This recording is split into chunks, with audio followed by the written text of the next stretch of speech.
Okay, so I know everyone's gonna hate me for this, but I'm gonna say it anyway. Pokemon is Nintendo's most stagnant and lazy franchise, and I can't believe that Pokemon Sword and Shield is what Nintendo fans are paying money for in 2019. Let's start by acknowledging the most important fact here. A lot of people like Pokemon for exactly what it is, and that's fine. I'm not telling you you're wrong or that you shouldn't like Pokemon. I'm just telling you that I don't like it, and that returning to the series in 2019 has been a jarring experience for me because what I played was so far below expectations. I was honestly stunned at how little progress has been made over the last 20 years. Now you might be wondering, am I a Pokemon fan? And if you'd have asked me this question like a week ago, I'd have said, yeah, I like Pokemon. I played the originals a whole bunch when they first released and loved them. I played a whole bunch of Ruby and Sapphire, played a little bit of Diamond and Pearl, played some of the offshoot stuff like Pokemon Stadium. I used Pikachu in Smash, he's annoying but adorable. I played Pokemon Go, loved it. I saw Detective Pikachu in theaters, great film by the way. So while I'm clearly not a hardcore rusted on Pokemon fan, I definitely put myself in the camp of people who have some affection for this franchise. It's only when I look at this list of games that I've played that I realize it's been over 10 years since I've played a proper mainline Pokemon entry, and it's for this reason that I was so excited to jump into Pokemon Shield, which was the version that I bought. I looked at the innovation of Pokemon Go and thought surely they must have incorporated some of this crazy out-of-the-box thinking in the main product.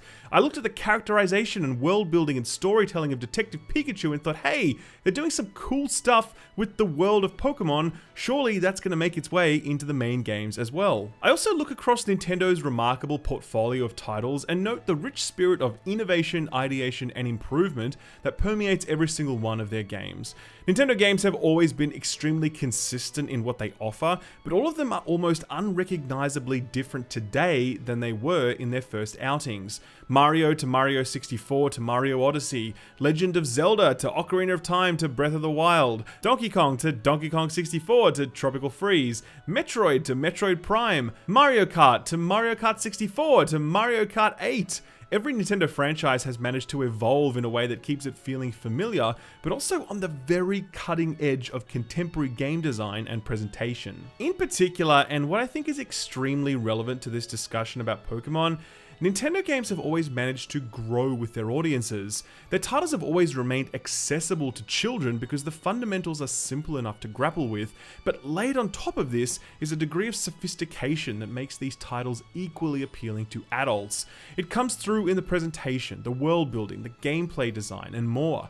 Nintendo titles walk that fine Pixar line that manages to wrangle in both young and old alike, and it's very few companies in the world that are able to land that balance correctly. So these are all the reasons I was genuinely excited for Pokemon in 2019. I thought I'd be stepping in and enjoying a decade's worth of improvements to literally the world's largest and most profitable entertainment IP, which just so happens to be under the umbrella of the publisher that, among all other publishers, does the very best job of evolving its franchises. Every one of my expectations could not have been more wrong. As I walk away from Pokemon 2019, all I can think is that, ironically enough, this franchise has not evolved in any way, shape, or form.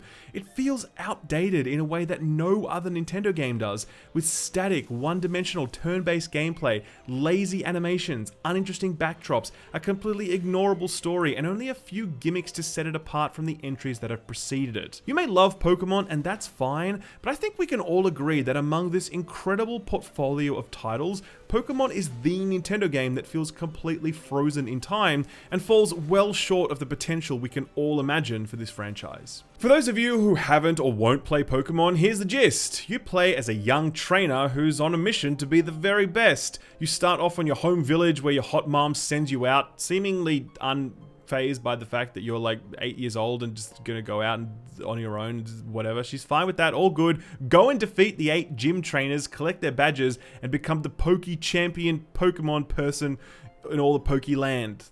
That's probably not the best summary, but you get the point. The overall flow of the game is to go out into the world, battle wild Pokemon for experience and to capture them, level up your roster of Pokemon so that it's strong enough for the next gym battle, rinse and repeat for around 20 hours before reaching the end game, which is essentially just grinding out the rest of your collection and fighting other players in online PvP battles. For me, the first issue that jumped out was just how one-dimensional and unengaging Pokemon's world and characters are.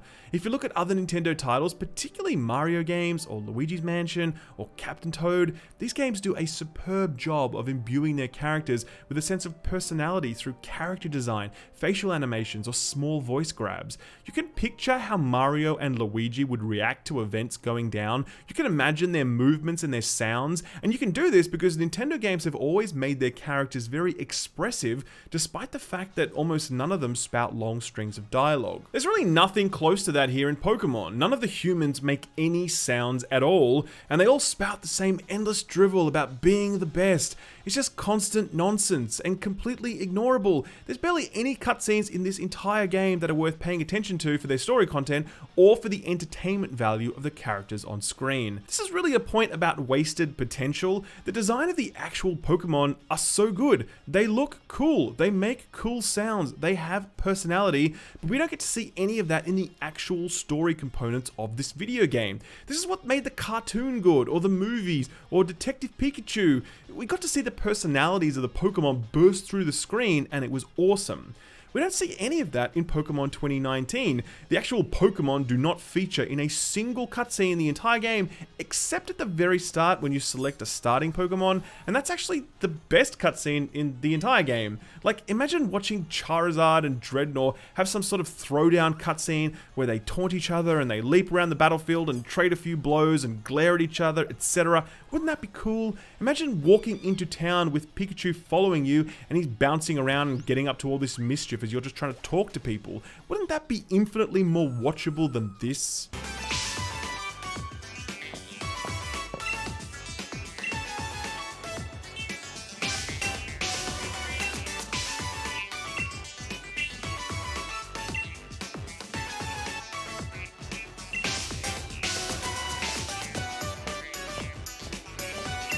The current storytelling model for this game is bad. It's bad. There's so much potential to tell cool stories with these awesome characters, and none of it is being utilized. Let's talk about graphics and technical performance. So another reason why I was so excited about Pokemon 2019 was that this would be the first time ever when we got to play a mainline Pokemon game designed for the latest generation Nintendo console. Before this, every single mainline entry had been on the handheld hardware, where the consoles were getting the spin-off items like Pokemon Stadium or Let's Go.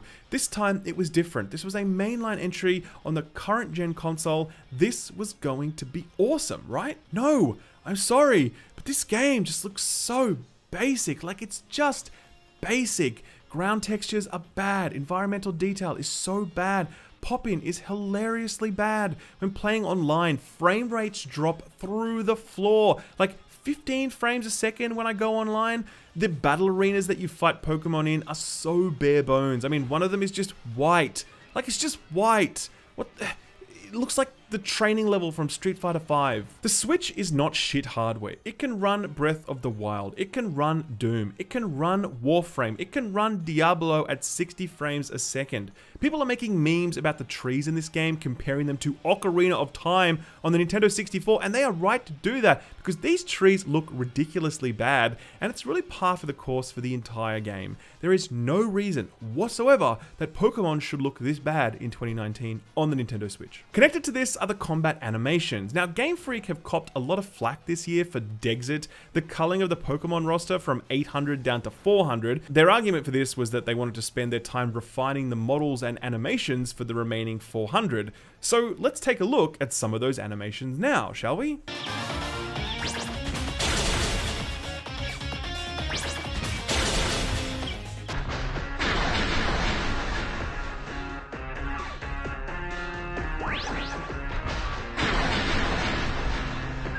At the risk of pissing off the 1 or 2 people who don't already hate this video, I don't buy into the Dexit stuff. I don't think it's reasonable for the developers to both constantly grow the Pokemon roster and maintain it for every single game. I I think it makes sense that they would eventually start rotating Pokemon in and out to keep things manageable. But I know that a lot of people disagree on that, so whatever, that's fine. My point is, if you aren't going to bring the full roster using the excuse that you'll improve animations, you had better actually improve the animations. These are garbage. They're not even animated. They just move the Pokemon up or down or back or forward or turn them around quickly or whatever. It's just super lazy and shitty. The Pokemon designs naturally lend themselves to interesting attack animations, and so little of that potential is capitalized upon. One of the flagship features for Pokemon 2019 was the inclusion of the wild areas. These were really hyped up as a radical evolution for the franchise because it meant Pokemon was going open world, and it would, really mix up the whole linear structure of moving from town to town. That's not the case though. The wild areas are just big, wide open fields where you can catch Pokemon. That's it. They're just fields. Radical new field technology. I had to Google to double check that this was the feature that everyone was gushing about in the reviews. I mean, is this what Pokemon fans were hoping for when they started imagining a more open world Pokemon game like a giant field? What's even crazier is that there's Pokemon in this field that you can't even catch because now the gym badge gates your progression. You used to be able to catch whatever level Pokemon you wanted, but now you have to beat the gym boss to upgrade the max level Pokemon you can catch. So you're encountering these giant Pokemon who are walking out in these wild areas and you can't even catch them, so you just have to run around them. Why is this a thing? Where I struggled the most with Pokemon 2019 was with its gameplay, which has not changed one iota since I first played it on the Game Boy all of those years ago. Combat begins when you bump into a wild Pokemon or trainer. It would be nice if you got to choose which Pokemon you send out at the start of a battle, but alas, no. It will only ever send out the Pokemon at the top of your Poke list. This means that if the Pokemon you're up against counters you, you essentially have to waste a turn by switching to the correct Pokemon before you can get underway. When the battle does commence, Pokemon truly shows its age. 95% of the time, it's controlling a single Pokemon using single moves that either do damage or apply status buffs or both, and you just mindlessly trade blows with the enemy until one of you is dead. There's absolutely no expression or improvisation possible with a system like this. There's no interesting dynamic outplays, no reaction-based moves, no tag teaming with your other Pokemon, no positional systems, nothing. It's just so unbelievably boring. You might be thinking, well, that's just turn-based combat, man, get over it. But no, it's not. Go and play Persona 5 and see what interesting team-based combat can look like, with party members creating synergies with one another that can be leveraged to extraordinary effect. Go and play Ni no Kuni 2 and see how positional attacks and abilities can be utilized. Go and play Xenoblade Chronicles 2 and see how real-time action combat can be fused with a turn-based rhythm. Hell, you can't play Final Fantasy VII Remake yet, but I played it at E3, and I can tell you that is some fucking cool, action-oriented, turn-based combat. There have been significant advancements made in this gameplay formula over the last 20 years, and Pokemon 2019 is reflective of absolutely none of them. Drilling into this further, the Achilles heel of this entire combat model has got to be the rock, paper, scissors system that sits at the core of it. Like the super effective thing. 90% of Pokemon's combat is just trying to pull out a Pokemon that counters the other Pokemon because the super effective moves are so unbelievably unbalanced that it renders every other strategy moot. I knew I was going into a water gym, so what do? I just bring a grass Pokemon who lets me one-shot absolutely everything, even though it was the same level as the stuff I was fighting. I did the same thing with the fire gym by bringing a water Pokemon. I did the same thing with the fairy gym by bringing a dark Pokemon, and so on and so on. Just bring something that can one-shot the enemy every time. That's how you play this game. Now, is that good game design? Counters so absurdly strong that I can just one-shot the entire field like that? This super effective stuff was cool back in the day, but right now it's just so out of date and oppressive that it feels like the entire game is held hostage to it. One thing that was meant to make gameplay more fun were the raid battles and the Dynamax encounters, where you could join up to 3 other players to fight giant versions of Pokemon. First of all, the Dynamax thing is just a dumb gimmick. Combat functions exactly the same way as before, it's just that the Pokemon are larger now. Big fucking deal.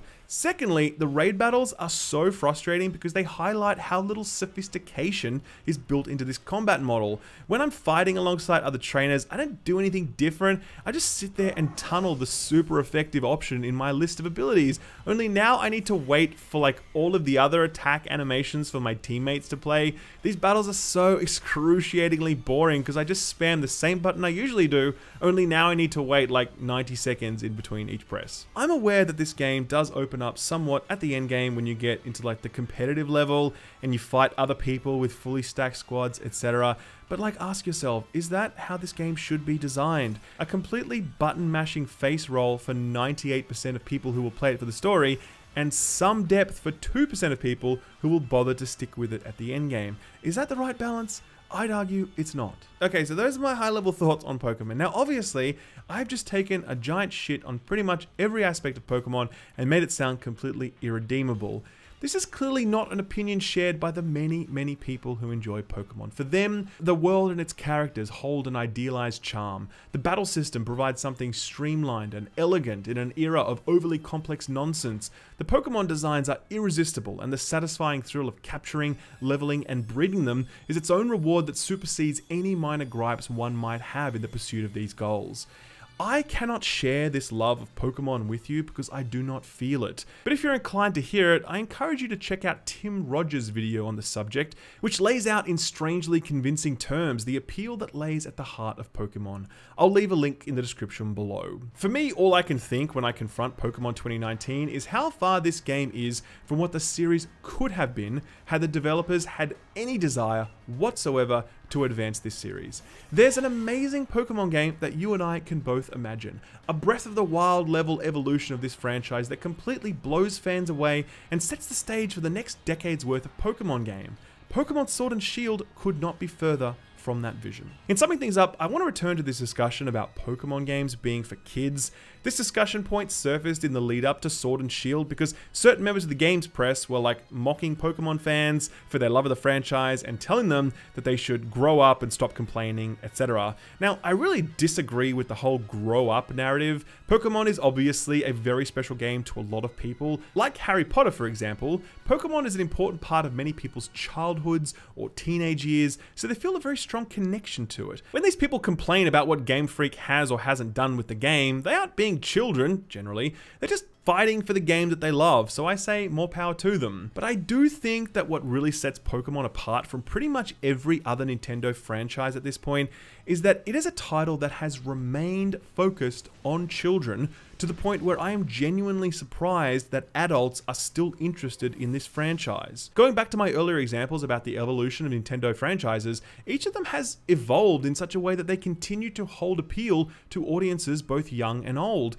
There's a level of sophistication present in the design choices, the world building, the characterization, and the gameplay mechanics that makes the title accessible to young people and engaging for adults. I mean, go and play Luigi's Mansion 3. Just marvel at the craftsmanship on display in that game. Every aspect of its technical performance is perfect. Every environment is dripping with presence. Every note on its soundtrack is pitch perfect. Every character animation and voiceover is brimming with personality. Every room is dense with secrets. Every boss encounter is ingenious. Artisans made Luigi's Mansion 3, people at the absolute top of their craft. Few developers in the world could have put together something like this, and all of its choices result in something that has an appeal to absolutely anyone with an interest in video games. I could hand this to my non-gamer wife, and she'd probably enjoy this. Meanwhile, my wife walked in and watched me play about 30 seconds of Pokemon before exclaiming, "My god, this looks so boring." She actually said that, and she basically never says anything about what I'm playing. She just doesn't really pay attention to it. But she was moved to say that because it was that boring. She was absolutely spot on. The evolution of Nintendo games has always sidestepped this argument about whether or not their games were meant for kids.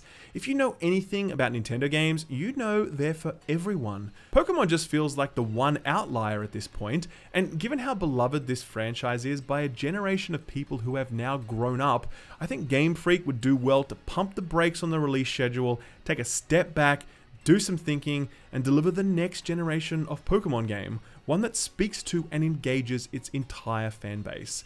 Even if you like Pokemon Sword and Shield, surely you can agree that this franchise is capable of a hell of a lot more than this.